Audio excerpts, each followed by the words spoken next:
Tu ne t'en es peut-être jamais rendu compte, mais on t'a appris à survivre, pas à vivre. Depuis que t'es petit, on t'a montré comment sourire quand ça fait mal, comment dire que ça va, même quand t'as plus de voix, comment ne pas faire de vagues. Tu ne vis pas, tu tiens. Camus appelait ça l'absurde. Jung, lui, voyait ça comme une trahison lente de l'âme, une sorte de sommeil intérieur qu'on confond avec la paix. Mais si tu regardes bien, depuis combien de temps tu joues un rôle qui n'est pas le tien? Depuis combien de temps tu fonctionnes juste pour pas t'effondrer? Et si ta tristesse n'était pas une maladie, mais un deuil silencieux de la vie que t'as jamais osé vivre? Regarde autour de toi, tous ces gens qui courent, qui produisent, qui consomment, qui se conforment. Tu penses qu'ils sont vivants? Non, ils fonctionnent. Comme toi, comme moi. La machine est bien rodée. Lève-toi, travaille, mange, dors, répète. Lève-toi, travaille, mange, dors, répète. On t'a appris à être efficace, utile, rentable, socialement acceptable. On t'a appris à ne pas faire de bruit, à rentrer dans le rang, à dire oui quand tu penses non, à sourire quand tu veux hurler. Tu crois que c'est normal, cette fatigue qui ne part jamais, cette impression de jouer dans une pièce dont tu n'as pas écrit le scénario, ce sentiment vague mais tenace que quelque chose ne va pas, même quand tout va bien sur le papier? Jung appelait ça la persona, ce masque que tu portes, ce masque qui, à force, devient ton visage, ce masque qui t'étouffe lentement, sans que tu t'en rendes compte. Et Camus, lui, parlait de l'absurde, cette sensation que tout ça n'a aucun sens, que tu te lèves chaque matin pourquoi, au fond? Pour remplir un rôle, pour faire semblant, pour ne pas déranger, pour ne pas décevoir. Tu sais ce qui est terrifiant, c'est qu'on peut passer toute une vie comme ça, à faire semblant, à fonctionner, sans jamais vraiment vivre, sans jamais vraiment être, à se mentir, jusqu'à la fin. C'est le mensonge fondateur, celui qu'on t'a raconté et que tu t'es raconté, que la vie, c'est ça, s'adapter, se conformer, survivre, alors que la vie, la vraie, elle attend quelque part, sous les couches de mensonges, sous les masques, sous la peur. Elle est là, quelque part en toi, cette étincelle qui refuse de s'éteindre, qui te pousse à chercher autre chose, à questionner, à douter, à souffrir aussi. Parce que la douleur, parfois, c'est juste la vie qui essaie de revenir. Tu te souviens quand t'étais gosse? Cette énergie, cette spontanéité, cette rage de vivre parfois, cette capacité à ressentir tout intensément. Et puis un jour, on t'a dit « Calme-toi, tiens-toi tranquille, sois raisonnable, fais pas ci, fais pas ça ». Petit à petit, tu t'es adapté, tu as appris à te tenir, à ne pas trop sentir, à ne pas trop vouloir, à ne pas trop être. C'est ça, le prix de l'adaptation. C'est ton âme qui s'éteint doucement. Ce n'est pas la vie qui t'épuise, c'est le rôle que tu joues. Ce personnage qui n'est pas toi, cette version édulcorée, acceptable, propre de toi-même que tu présentes au monde. Jung disait que pour s'adapter à une société malade, il faut parfois être un peu malade soi-même. Pour survivre dans un système absurde, il faut accepter l'absurdité, devenir un peu absurde soi-même. Et tu l'as fait, brillamment. Tu as appris à sourire quand ça fait mal, à dire « ça va » quand tout s'écroule, à tenir quand tout ce que tu veux, c'est lâcher. Tu portes un masque tellement bien que tu t'y es perdu. Tu ne sais même plus qui tu es sans lui. Il est devenu ton visage, ta réalité, ta prison. Mais ton corps, lui, sait. Ton corps n'oublie pas. Ces migraines qui reviennent, ces insomnies, cette fatigue chronique, ces angoisses, ces crises de panique, cette sensation de vide, ce mal de dos qui ne part jamais, ces tensions, ces nœuds dans ton ventre, dans ta gorge. Ce n'est pas une coïncidence, ce n'est pas juste du stress. C'est ton âme qui hurle dans une langue que tu as oublié de comprendre. Jung appelait ça la dissociation, quand l'âme se divise pour ne pas mourir, quand une partie de toi continue à fonctionner, à sourire, à tenir, pendant qu'une autre partie s'effondre en silence. Tu penses que tu vas bien, tu te dis que c'est normal d'être épuisé, que c'est normal de ne plus sentir grand-chose, que c'est normal de vivre sans vraiment vivre. Mais au fond, tu sais, il y a cette voix, ce murmure, cette sensation, quelque chose en toi qui sait que ce n'est pas ça, la vie, que ce n'est pas ça, être vivant, hein. Le problème, c'est que tu t'es tellement bien adapté que tu ne sais plus comment faire autrement. Tu as oublié comment être vraiment toi, comment ressentir vraiment, comment vivre vraiment. Tu te dis, c'est comme ça, je n'ai pas le choix, il faut bien vivre, je ne peux pas tout plaquer, j'ai des responsabilités, des factures à payer, des gens qui comptent sur moi. Mais ce que tu ne vois pas, c'est que chaque jour, chaque heure, chaque minute que tu passes à jouer ce rôle qui n'est pas le tien, tu paies un prix invisible, silencieux, mais réel, le prix de ton âme qui s'éteint doucement. Et un jour, peut-être, tu te réveilleras, tu regarderas ta vie, ce que tu es devenu, et tu te demanderas, comment en suis-je arrivé là? Est-ce vraiment ça que je voulais? Est-ce vraiment ça, vivre? C'est le prix de l'adaptation, c'est le prix de la survie, c'est le prix que tu paies pour être acceptable, pour être normal, pour être comme il faut. Mais est-ce que ça en vaut vraiment la peine?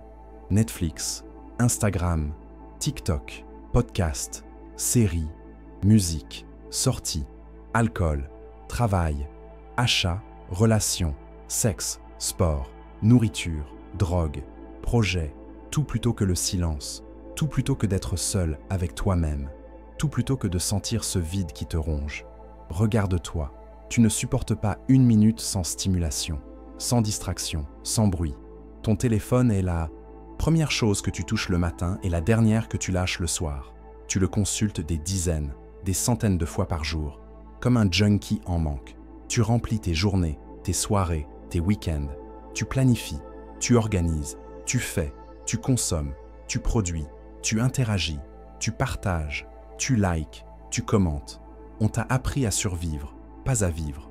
On t'a appris à courir, pas à marcher. On t'a appris à parler, pas à écouter. On t'a appris à faire, pas à être.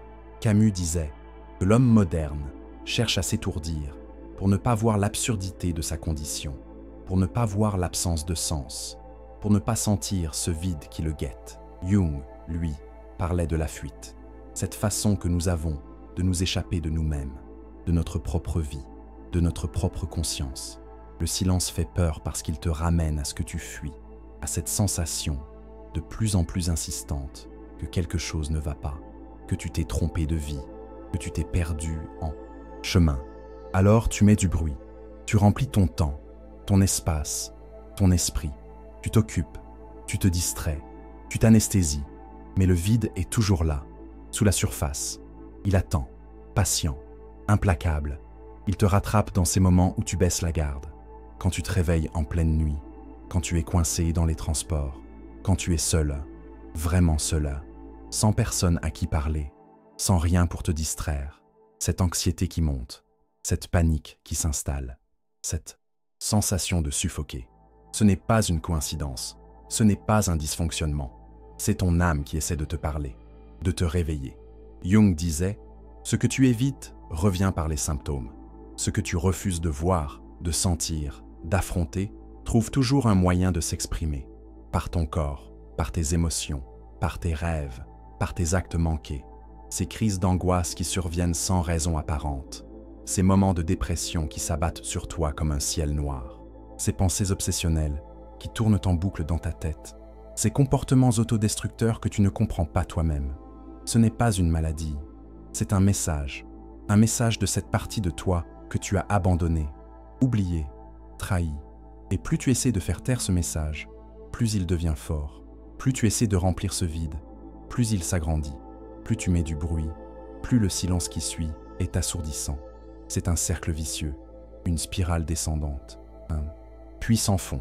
Pourtant, tu continues, tu cours plus vite, tu fais plus de bruit, tu consommes plus, tu te distrais plus, comme si la solution était de faire encore plus de ce qui t'a amené là. Mais ce vide que tu fuis, c'est peut-être justement là qu'il faut aller. Ce silence qui te fait peur, c'est peut-être justement là qu'il faut plonger. Cette solitude que tu évites, c'est peut-être justement là qu'il faut habiter. Car au fond de ce vide, au cœur de ce silence, dans cette solitude terrifiante, il y a peut-être quelque chose qui t'attend, quelque chose que tu as perdu, quelque chose que tu cherches désespérément, sans même le savoir, toi-même. Il est temps de parler de révolte, pas la colère qui explose et qui détruit tout, Pas la rébellion adolescente qui dit non à tout. Pas la révolution qui renverse un système pour en installer un autre, souvent pire. Non. La révolte dont parlait Camus. Cette révolte intime, profonde, existentielle. Ce refus obstiné, lucide et courageux de se soumettre à l'absurde. Ce refus de mourir à petit feu. Camus écrivait « La seule façon de faire face à un monde sans signification est de devenir si absolument libre que ton existence elle-même devient un acte de rébellion. » Comprends bien, l'absurde, ce n'est pas juste ce système qui t'écrase. Ce n'est pas juste ce travail qui t'épuise. Ce n'est pas juste ces relations toxiques qui te vident. Ce n'est pas juste cette société qui te formate. L'absurde, c'est plus profond. C'est ce décalage fondamental entre ton besoin de sens et l'indifférence du monde. C'est cette tension entre ton désir de vivre pleinement et la certitude de ta finitude. C'est cet écart entre ce que tu es vraiment et ce qu'on t'a fait devenir. Face à cet absurde, tu as 3 options, disait Camus. La première, c'est le suicide. Physique ou psychique. Te tuer ou t'anesthésier. Mettre fin à tes jours ou mettre fin à ta conscience. Les deux sont une forme de capitulation. La deuxième, c'est l'espoir, la religion, la foi en un sens ultime, en un plan divin, en une justice cosmique, en un paradis qui compenserait toutes les souffrances d'ici-bas. Camus appelait ça le suicide philosophique, une façon de nier l'absurde plutôt que de l'affronter. La troisième, c'est la révolte. Regarder l'absurde en face, l'accepter comme une condition fondamentale de l'existence, et malgré tout, choisir de vivre, pleinement, intensément, lucidement. C'est ça, refuser de mourir à petit feu. C'est choisir la vie, même quand tout semble pousser vers la mort.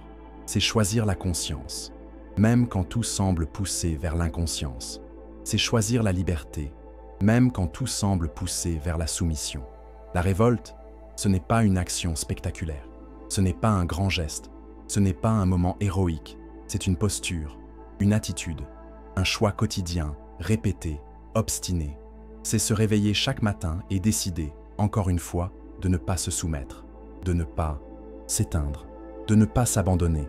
C'est difficile, c'est douloureux même, parce que c'est plus facile de se laisser aller, de suivre le courant, de faire comme tout le monde, de ne pas faire de vagues. La révolte, ça fait mal, ça demande du courage, de la lucidité, de l'endurance. Ça demande de regarder ta vie en face, de voir les compromis que tu as faits, les renoncements, les trahisons envers toi-même. Ça demande de sentir la douleur de tout ce que tu as perdu, de tout ce que tu as sacrifié, de tout ce que tu as abandonné. Mais c'est aussi ça, être vivant, vraiment vivant. Pas juste fonctionner, pas juste survivre, mais vivre, avec toute l'intensité, toute la beauté, toute la douleur que ça implique. Camus a écrit « Au milieu de l'hiver, j'ai découvert en moi un invincible été. Cet été invincible, c'est ta capacité de révolte. L'inconscient n'est pas un monstre démoniaque, mais une chose naturelle qui contient toutes les caractéristiques d'une force vitale. » Ces mots de Jung résonnent comme une invitation à regarder au-delà des apparences, au-delà de la surface, au-delà de ce que tu crois être. L'inconscient, pour Jung, n'est pas cette chose sombre et terrifiante que Freud décrivait. Ce n'est pas un réservoir de pulsions refoulées, de désirs interdits, de souvenirs traumatiques. C'est bien plus vaste, plus profond, plus lumineux aussi. C'est cette partie de toi qui sait, qui voit, qui sent, qui comprend, bien avant que ton esprit, conscient, ne puisse l'admettre. L'inconscient, c'est ton âme qui te parle, qui t'appelle, qui essaie de te réveiller. Et elle a ses propres langages, des langages que tu as peut-être oubliés, des langages que la société t'a appris à ignorer, à dévaloriser, à pathologiser même. Les rêves, ces images, ces symboles, ces histoires qui surgissent dans ton sommeil. Ce n'est pas du bruit neuronal, ce n'est pas des déchets psychiques, c'est ton âme qui te parle dans le langage des symboles. Les synchronicités, ces coïncidences significatives qui semblent défier les lois de la probabilité, ce n'est pas juste du hasard, c'est ton âme qui t'envoie des signes, des indices, des confirmations. Les intuitions, ces connaissances qui surgissent sans que tu saches d'où elles viennent. Ce n'est pas de l'irrationalité, C'est ton âme qui te guide, qui te montre la voie, qui t'oriente vers ce qui est juste pour toi. Les émotions, ces vagues qui te traversent, qui te submergent parfois, ce n'est pas une faiblesse, ce n'est pas un désordre. C'est ton âme qui te fait sentir ce qui est important, ce qui est vrai, ce qui est vivant, les symptômes, ces douleurs, ces malaises, ces dysfonctionnements qui perturbent ta vie. Ce n'est pas juste ton corps qui te trahit, c'est ton âme qui te signale que quelque chose ne va pas, que tu t'éloignes de toi-même, que tu te perds. Les sabotages, ces actes manqués, ces oublis, ces erreurs, ces comportements autodestructeurs que tu ne comprends pas toi-même. Ce n'est pas juste une défaillance, c'est ton âme qui résiste, qui se rebelle, qui refuse de continuer sur un chemin qui n'est pas le sien.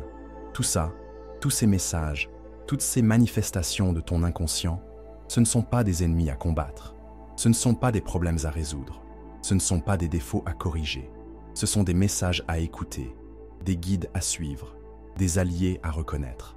L'inconscient ne te veut pas de mal. Il veut t'aider à devenir pleinement toi-même, à réaliser ton potentiel, à accomplir ce pourquoi tu es fait eux. Jung appelait ça l'individuation, ce processus par lequel tu deviens pleinement toi-même. Non pas ce que les autres veulent que tu sois, non pas ce que la société t'a programmé à être, mais toi, dans toute ta complexité, dans toute ta profondeur, dans toute ta vérité. C'est un voyage difficile, douloureux parfois, un voyage qui demande du courage, de la persévérance, de l'humilité, un voyage qui commence par écouter. Écouter ce qui gratte, ce qui dérange, ce qui ne va pas, ce qui ne colle pas, ce qui ne fonctionne pas, car c'est là, dans ces frictions, dans ces disharmonies, dans ces dissonances, que ton âme essaie de se faire entendre, de te dire quelque chose d'important, de te ramener à toi-même. Alors écoute, écoute bien, car ton âme t'appelle, secrètement, patiemment, obstinément. Elle t'attend, tu le sais au fond. Tu ne guériras jamais en restant là où tu t'éteins, tant que tu resteras dans cet environnement qui t'étouffe, dans cette relation qui te vide, dans ce travail qui te tue à petit feu, dans cette vie qui n'est pas la tienne. Tu ne pourras pas guérir. Tu pourras prendre des médicaments, tu pourras suivre des thérapies, tu pourras adopter des routines de bien-être, tu pourras méditer, faire du yoga, te mettre au sport, manger bio, dormir 8 heures par nuit. Mais si tu ne changes pas ce qui te détruit, tous ces pansements ne serviront à rien. La blessure continuera à saigner, la plaie continuera à s'infecter, l'hémorragie continuera à te vider de ta substance vitale. Ce n'est pas un lieu, pas nécessairement. C'est une façon de vivre qui t'écrase, un mode d'existence qui t'étouffe, une manière d'être au monde qui te consume. Ce que tu appelles stabilité est peut-être ta prison dorée. Ce que tu nommes sécurité est peut-être ta cage confortable. Ce que tu désignes comme normalité est peut-être ton tombeau quotidien. Tu restes parce que tu as peur, peur de l'inconnu, peur du changement, peur de l'échec, peur du jugement, peur de la solitude, peur de la liberté. Tu restes parce que tu as été conditionné à croire que c'est tout ce que tu mérites, à penser que c'est tout ce dont tu es capable, à imaginer que c'est tout ce qui t'est accessible. Tu restes parce que tu as été convaincu que c'est normal de souffrir, que c'est normal de s'ennuyer, que c'est normal de se sentir mort à l'intérieur tout en continuant à fonctionner à l'extérieur. Mais ce n'est pas normal, ce n'est pas inévitable, ce n'est pas ton destin. Tu as le droit de partir, de changer, de chercher, d'expérimenter, de te tromper, de recommencer.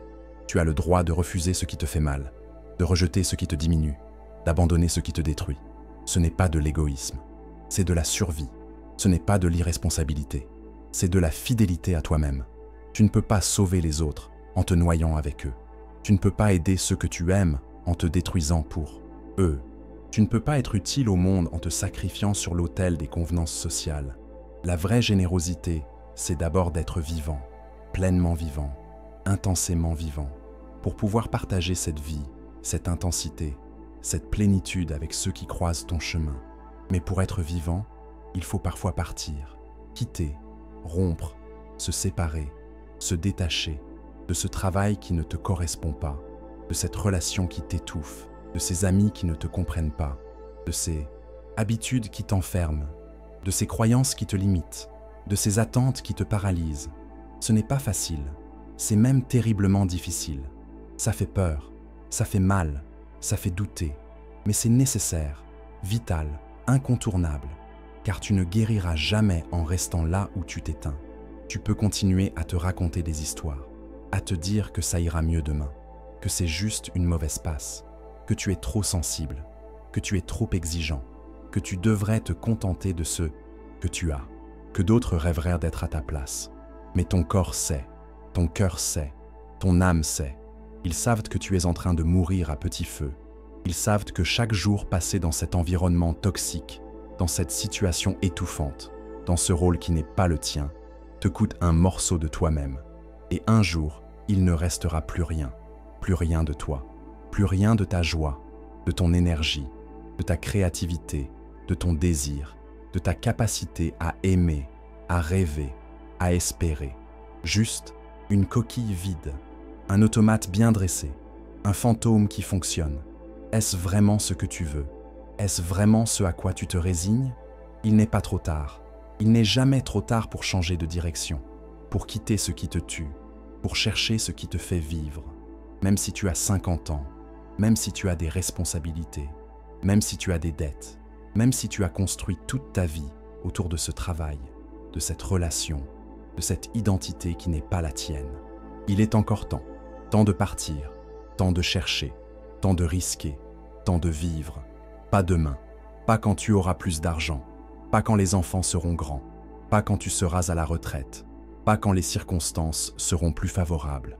Maintenant, aujourd'hui, dans l'imparfait, l'incomplet, l'imprécis du présent, parce que tu ne guériras jamais en restant là où tu t'éteins, et parce que ta vie, ta vraie vie, celle qui t'attend, celle qui t'appelle, celle qui correspond à qui tu es vraiment, ne pourra commencer que lorsque tu auras quitté ce qui te tue à petit feu. Ne te méprends pas. Revenir à soi n'est pas une promenade de santé. Ce n'est pas un voyage confortable. Ce n'est pas une transition douce. L'individuation dont parlait Jung, ce n'est pas du yoga et des mantras. Ce n'est pas des affirmations positives et des visualisations. Ce n'est pas des retraites de méditation et des cures de jus. C'est une guerre sacrée. Une guerre contre tout ce qui, en toi et autour de toi, t'a éloigné de toi-même. C'est un combat contre tes propres défenses, contre tes propres habitudes, contre tes propres croyances limitantes, contre ton propre conformisme, contre ta propre peur de vivre. C'est une lutte contre les attentes de ta famille, contre les normes de ta culture, contre les exigences de ta société, contre tout ce qui te pousse à être ce que tu n'es pas, à vivre comme tu ne veux pas vivre, à devenir ce que tu ne veux pas devenir. Revenir à soi, c'est s'effondrer. S'effondrer pour mieux se reconstruire. S'effondrer pour que puisse émerger ce qui était enfoui sous les décombres de ton faux moi, de ta persona, de ton masque social. C'est s'effondrer comme s'effondre une graine pour que puisse naître la plante. Comme s'effondre la chenille pour que puisse naître le papillon. Comme s'effondre l'ancien pour que puisse naître le nouveau. Revenir à soi, c'est se trahir. Trahir les promesses que tu as faites pour plaire. Trahir les engagements que tu as pris pour être accepté. Trahir les serments que tu as prononcés pour être aimé.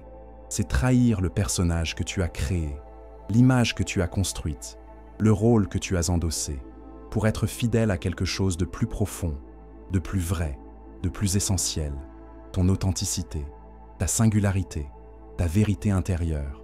Revenir à soi, c'est se retrouver au-delà des masques, se retrouver au-delà des rôles, se retrouver au-delà des identifications, se retrouver dans sa vérité nue, crue, brutale parfois, sans phare, sans filtre, sans complaisance.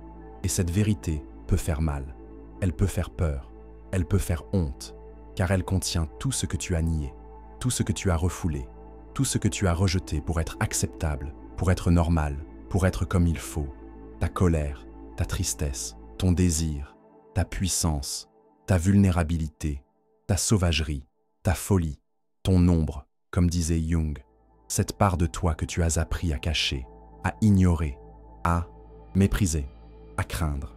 Mais sans elle, tu n'es pas complet. Sans elle, tu n'es pas entier. Sans elle, tu n'es pas toi-même. Alors revenir à soi, c'est aussi accueillir cette ombre. l'intégrer, l'honorer, lui donner une place dans ta vie, dans tes choix, dans tes relations. Non pour lui laisser le contrôle, mais pour ne plus être contrôlé par elle à ton insu, à travers tes actes manqués, tes compulsions, tes projections, tes sabotages inconscients.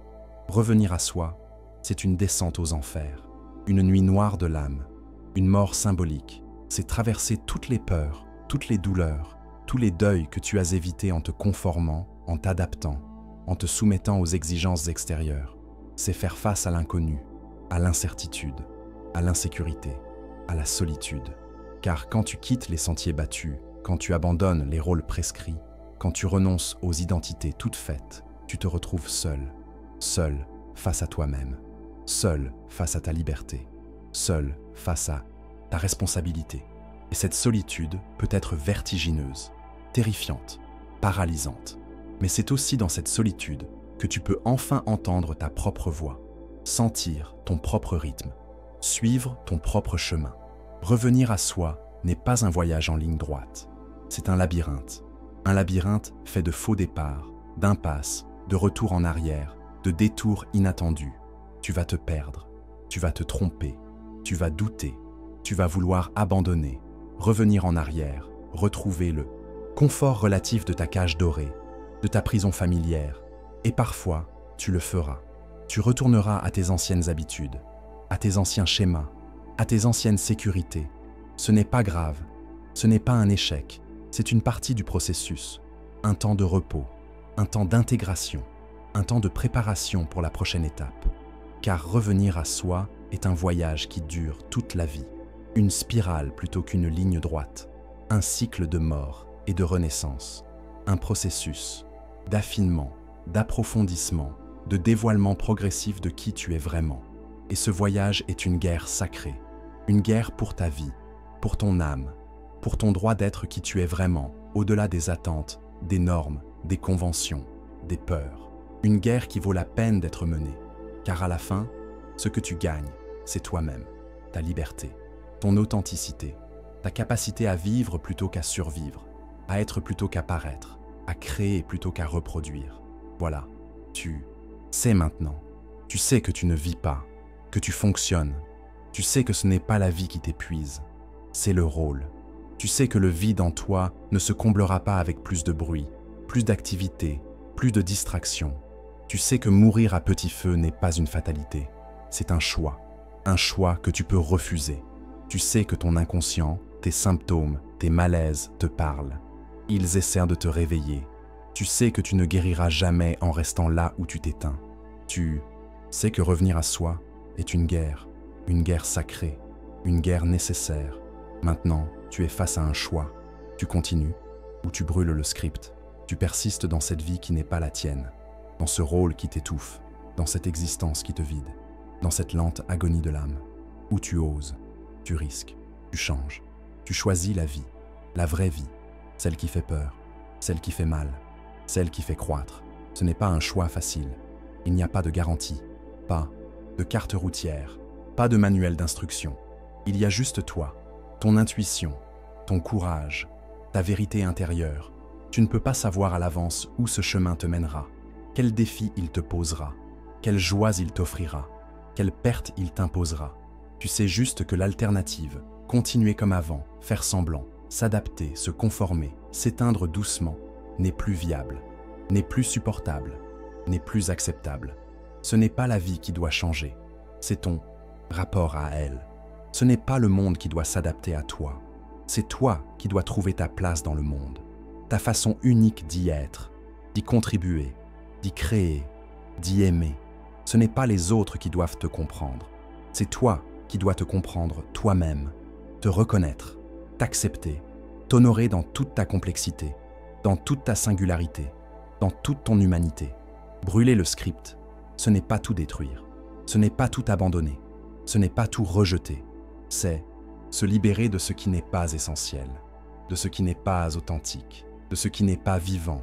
C'est retrouver sa propre voix sous le bruit des injonctions sociales. C'est retrouver son propre rythme sous la pression des horloges artificielles. C'est retrouver ses propres valeurs sous le poids des normes imposées. C'est faire le tri, garder ce qui nourrit, abandonner ce qui épuise. transformer ce qui peut l'être. C'est un processus, un long processus, un processus qui dure toute la vie. Il y aura des victoires et des défaites, des avancées et des reculs, des moments de clarté éblouissante et des périodes de doute écrasants. Tu ne deviendras pas parfait, tu ne deviendras pas un saint, tu ne deviendras pas un super-héros, tu deviendras juste plus toi-même, plus authentique, plus vivant, plus humain. Et cela suffira. Cela suffira pour transformer ta vie, pour transformer tes relations, pour transformer ton impact sur le monde. Car un être humain authentique, vivant, éveillé, est une force de transformation par sa simple présence, par sa façon d'être, par sa façon d'aimer, par sa façon de créer. Camus disait que la révolte est la seule réponse digne face à l'absurde. La révolte comme affirmation de la vie, de la conscience, de la liberté. Jung disait que l'individuation est la seule réponse authentique face au conformisme social. L'individuation comme processus de différenciation, d'intégration, de réalisation de soi. Et toi, quelle sera ta réponse? Quel sera ton choix? Tu continues à jouer un rôle qui n'est pas le tien, à vivre une vie qui n'est pas la tienne, à être quelqu'un que tu n'es pas, ou tu oses être qui tu es vraiment, avec tout ce que cela implique de risques, d'incertitudes, de solitude parfois, mais aussi de vérité, d'intensité, d'authenticité. Tu continues ou tu brûles le script? La réponse est en toi. Elle a toujours été en toi, dans ce malaise que tu ressens face à certaines situations, dans cette fatigue qui n'est pas physique, dans ces rêves qui te hantent, dans ces intuitions que tu ignores, dans cette voix qui murmure, qui chuchote, qui supplie parfois d'être entendue. Si tu sens que tout ce que tu as lu résonne en toi, si tu sens que ces mots touchent quelque chose de vrai, de profond, d'essentiel, alors peut-être est-il temps de brûler le script, temps de quitter le théâtre, temps de retrouver ta voix, temps de vivre ta vie, et non celle qu'on a écrite pour toi. Le choix t'appartient. Il t'a toujours appartenu. Je brûle le script.